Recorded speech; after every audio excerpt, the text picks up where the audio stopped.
Hello there guys, and welcome to Why the Samsung Galaxy Note 4 Sucks. So, before we start, I want to make it clear. I don't think that this phone sucks. It's a great device. I've been enjoying it the last 3 days. It's amazing, has a lot of great features, a nice bright screen with amazing resolution, and I love it.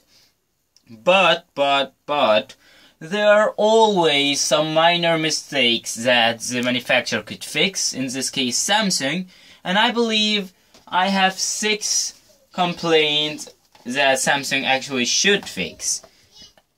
And let's see what I think. So, number 1 is the white one of these guys here.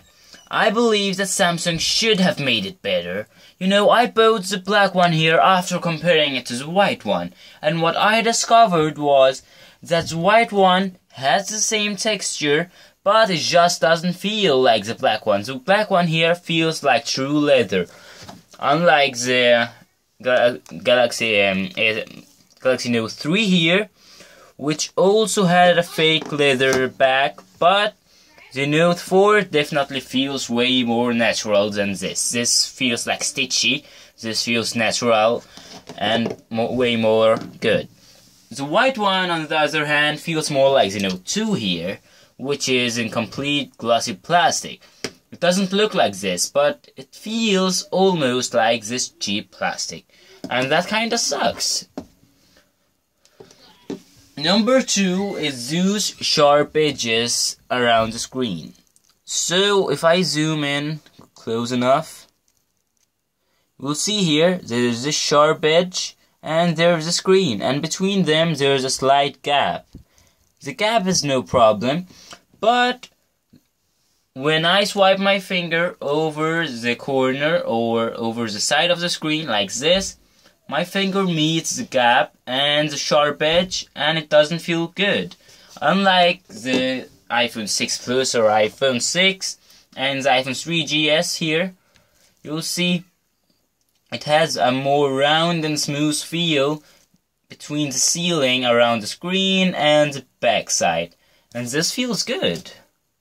Way better than the Note 4, to be honest. So, Samsung, there's definitely something to improve about this epic design anyways. Number 3. On the back, we find the speaker. And that sucks. On the Note 3 here, the speaker is in the button. And that's great. The Note 2, we find it on the back too. So when Samsung introduced this guy, a lot of people complained. And therefore Samsung fixed it and put it in the bottom, but now we are back again on the back side, and that kinda sucks. When the phone is put on the back side, you can't really hear what comes out of the speaker. It definitely gets lower, which actually leads me to the next point. So to make the sound better, you have to put the phone face down, and there's actually a problem with this, because when you put it face down, there is no edge around the screen to protect it from scratches. Unlike the Note 3 here, you see around the corners, sides, there is a slight edge. You see my nail doesn't fall off.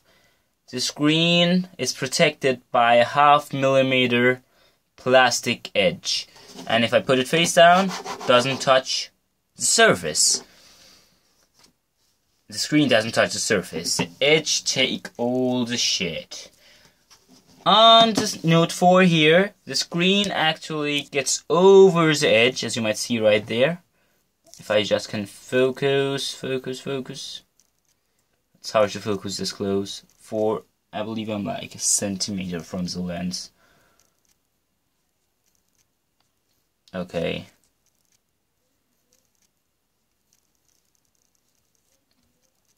You see here, the edge is down there, and the screen pops up like 0.5 millimeter over the edge. Which means the first thing that will touch the surface is actually your screen. And that kinda sucks.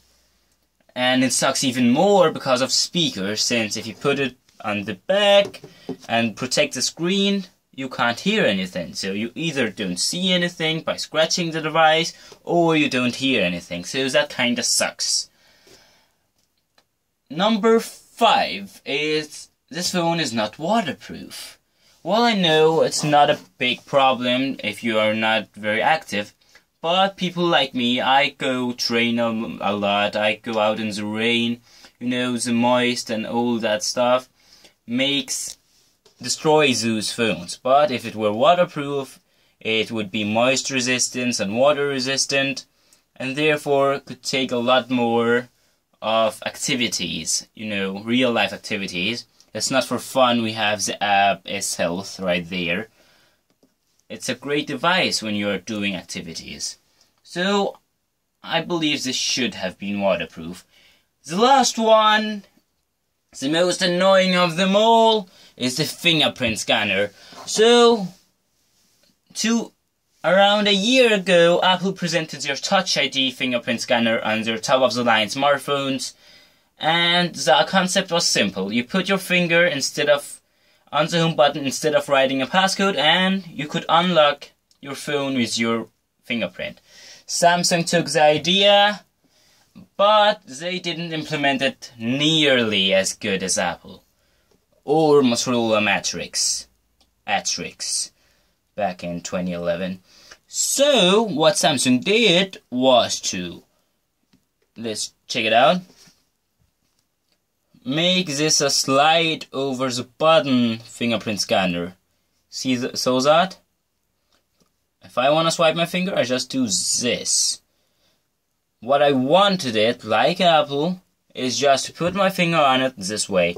You know, if I'm gonna unlock the phone this way, it won't work. I would have to do this, and my finger will get stretched because I need to get my thumb down to my little finger. And that kinda sucks. It could have been way more simple by just hold it over the home button scanner. So, these were my 6 main complaints about this guy. And again, it's a great device. I love it. I've been enjoying it for the last 72 hours. It's amazing. I don't regret I bought it.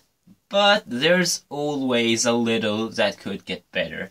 And these were my points. You might have yours. Hope you enjoyed this video. And see you guys later. Bye. Whoa, you still here? Bye.